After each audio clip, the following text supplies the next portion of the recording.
The creatures. The creature was surprisingly quiet for how big it was, moving along the distant horizon, a shadow against the setting sun. As I stepped closer to observe it, the creature paused, looking up and towards me. I saw many pinprick eyes reflecting in its silhouetted head. Startled, it loped away on all fours like an animal. Following it as it escaped was easy.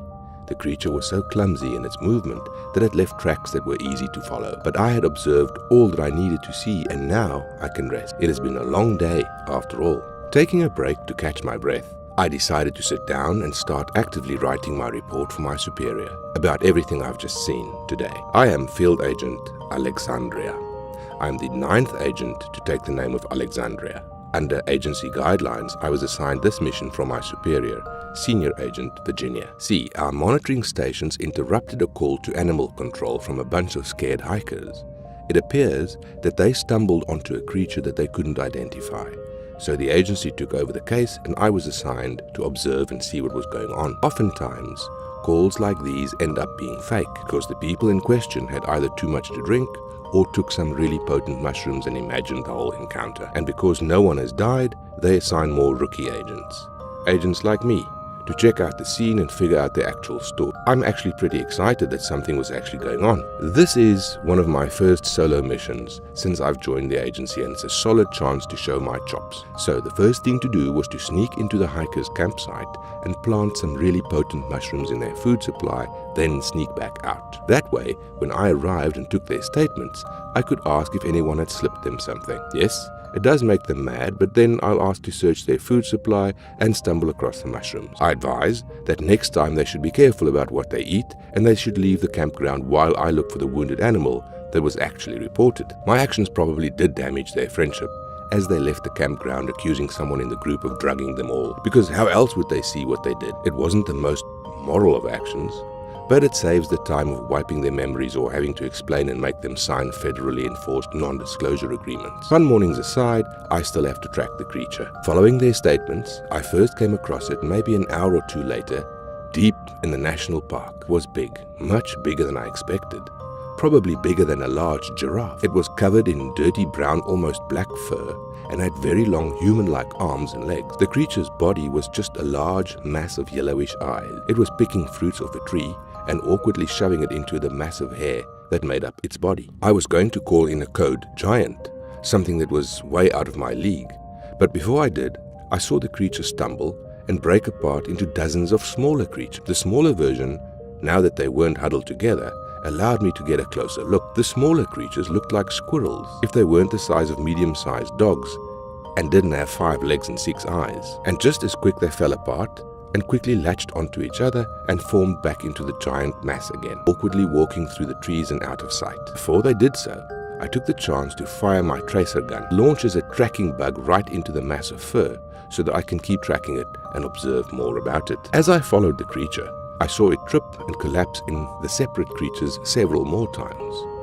It seemed ill-suited to be walking on 2 legs, probably because it had to deal with more individual movements on 5 legs instead of 2. When they traveled as a mass on the ground, they moved so much faster, at a pace that could beat most animals that size. But their senses seemed to be horrible. It's contrary to all the eyes they have, because they still haven't noticed me following them from a distance.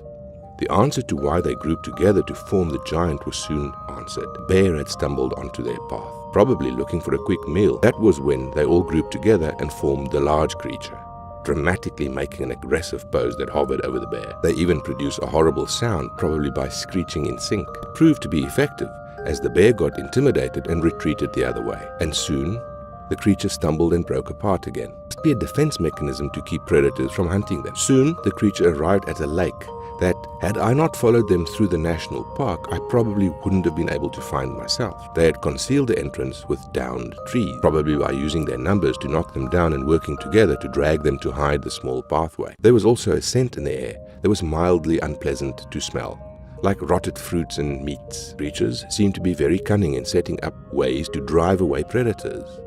Large sizes, horrible stenches, and loud sounds.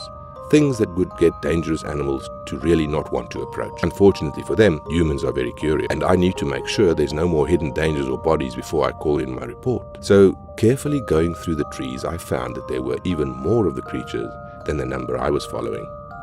It seemed that this was their main nesting ground and a place to raise their children. As I observed, I saw the younger ones practice grouping together to form larger, more intimidating shapes, often using them to fight other groups that were also grouping together. You could tell which one were the elders. They were the more humanoid shapes, and they were very still in their action and composure. Occasionally, one of the elders would bat away a small group by trying to annoy them, knocking them into the water as they did so. The original group of creatures that I had followed in was somewhere in between the younger members and the elder. They had broken apart and were storing all the food I saw them pick up on the way to the lake. They must be members in their prime, sent out for scouting and foraging, while the elders protected the nest and taught the youngest their abilities.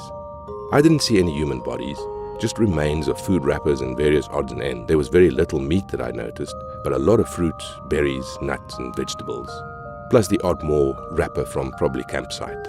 When trying to get a closer look, I stumbled and knocked loose a rock that fell into the lake. All at once, all the elders went still and turned into my direction, finally noticing my presence. One of the bigger ones made a loud, piercing whistle, and all of the creatures gathered together into one massive, giant creature that nearly towered over the cliff sides that blocked off their lake nest. The giant then got onto all fours and then scrambled up the cliffside and was gone in several quick moves. Checking the tracker, I saw they had only pretended to run away. They were just over that cliff, hiding, probably waiting for me to leave before probably coming back to their nest. This is where all the food is after all. Creatures won't probably come back as long as I'm here, unless they got desperately hungry. But I won't be here that long.